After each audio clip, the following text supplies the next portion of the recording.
Yeah. The fact of the matter is we live in an age like you're talking about of unlimited access to pleasure.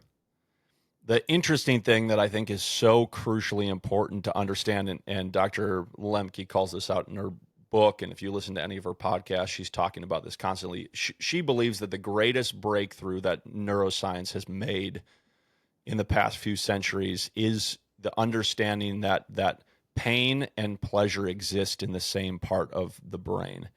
Yeah. So not only do we live in unlimited access to pleasure, but we also are experiencing unprecedented levels of emotional pain. And she has this great analogy of the pendulum. And on one side is pain, the experience of pain, and Or the the other side is scale. the scale. Yep. Yeah. Yep. And on the other side is pleasure. Well, and we are so incentivized in the world that we live in through technology, food, and other means Yeah. to add to the pleasure side.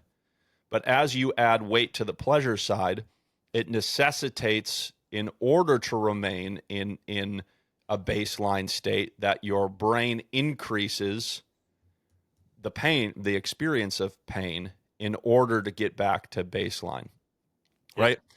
And dopamine has been called, the neurochemical of more. It's ultimately the brain's reward chemical, which is triggered by food, sex, porn, phones, winning, accomplishing. Like why is it useful? She references this rather famous study where in a laboratory scientists were able to remove the dopamine and dopamine receptors out of rats. And in this study, they found that in that rat who had no reward chemical or receptor for that reward chemical, you could place food in the rat's mouth and they would eat it. But if you place a food outside of, like, even right in front of the rat's face, it would starve to death. It wouldn't go through the activity of attempting to exert the energy to eat the food because there's no reward pathway. There's Right. not there's nothing that's saying, hey, do that again, No do that motivation. again, do that again, right? Yep. That's completely removed. Now we live in this unlimited access to pleasure, and all of us are experiencing.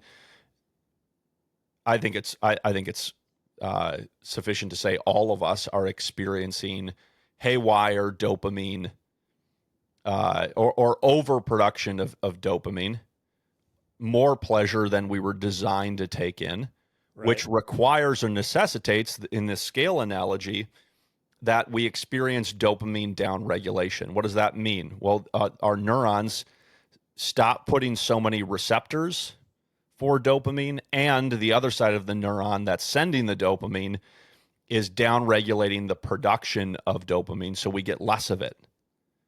What does that mean? Well, the more you flood your system with especially artificial or too much dopamine in experience, using porn and masturbation as a great example of this, you flood your system with dopamine in this one moment.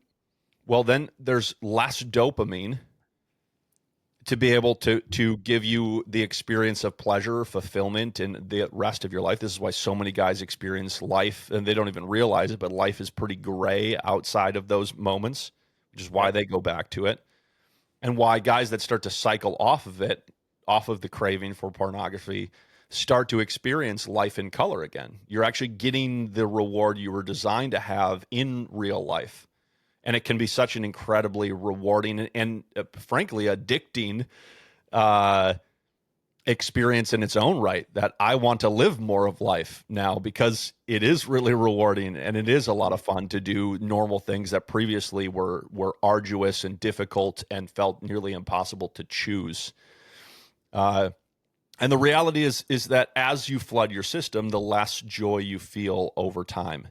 You build a tolerance to that dopamine, or you experience the downregulation of the dopamine. Your brain is producing less of it, so you need more extreme behavior in that area in order to try to get back to that same level. You start to overcompensate behaviorally in order to achieve the same rewarding experience, because again, that system as a matter of survival, is entirely geared towards getting you to repeat behaviors that are good for you, that keep you alive, that keep you fed, that keep you getting more of a Right. good thing.